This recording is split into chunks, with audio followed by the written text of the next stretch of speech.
Hi, I'm Camron Wright, and I'm chatting here today with Taj Rowland, whose story inspired The Orphan Keeper. Taj, thanks for taking the time today. Absolutely. Okay, let's dive right in. Since The Orphan Keeper is a novel, but it's based on a true story, probably as a writer, the question that I'm asked most often is sort of what's true? And so I want to talk about that. But on the website, actually, under the bonus material, we've posted the original DVD that Dave and I shot when we first interviewed you, and that kind of answers a lot of those questions, sort of the what's true questions as you talk about your story.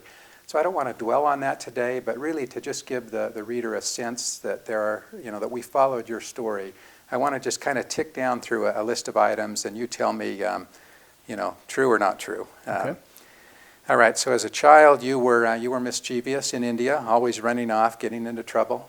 Absolutely, and I still am. So yeah, some things never change, right? Absolutely. Yeah. You'd throw rocks at your drunk father, and one time you even picked up a broken bottle, threw at him, and cut his knee.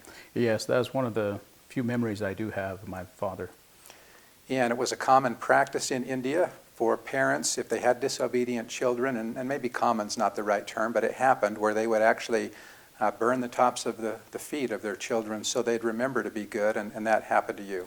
Yes, particularly in the smaller villages and the uneducated. Okay. When you were about 7, you were kidnapped, sold to an orphanage, and even years later, you'd remembered that they'd taken you 3 hours away. Why do you suppose you remembered that 3 hours? It's a great question. I really can't give you an answer to that, but I know that was one of the keys to help me in the future. In finding your family. Absolutely. Great. Okay, at the orphanage, let's talk about that. So you sang songs by a fountain. That's correct. You were the oldest. Definitely one of the oldest, yes.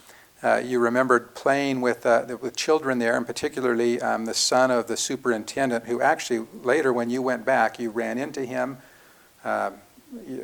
knocking doors, and he actually had a picture of you and he playing as children at the orphanage. That's right. Him as well as his mother. His father had passed away. Right.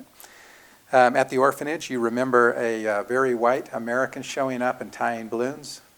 Yes, vividly remember that, even to this day. All right. And as a child, you had a private bathroom there. That's a great joke. I'm just testing That's a great joke. I'm testing you. Tell us about the bathroom facilities at the orphanage. It's interesting. It still existed even a few years ago when my wife and I went and visited. It's a very long, almost like a hollowed hole, and all the people just squat and drop. And then they wash it out. And they took a bucket of water and washed it to the end. And it goes out a hole to the outside? That's right. Okay. That's right. Very modern. It's about Great. 15 feet long. All right.